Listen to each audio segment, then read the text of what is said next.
Raven and Crayfish by John and Caitlin Matthews.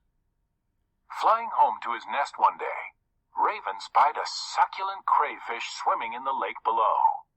He swooped down and caught the fat crayfish in his beak, thinking of the feast he would have when he came to his treetop home. Crayfish was terrified.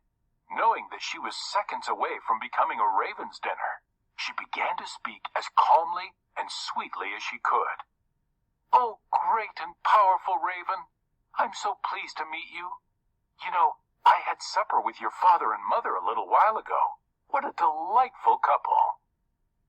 "Agoo," said Raven, because his beak was firmly shut, holding tight to his dinner. "And I have often noticed how enchanting your brothers and sisters are.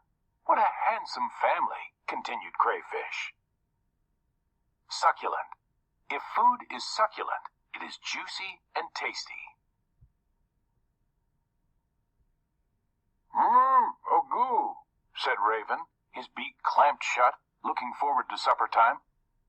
"Of course, they are all majestic," said Crayfish, "but none is your equal. You are the cleverest raven. No, that is not enough.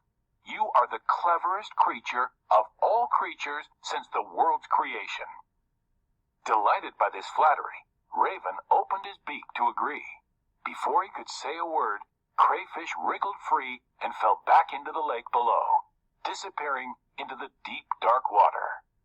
That night, the cleverest creature of all creatures since the world's creation had to go without his dinner.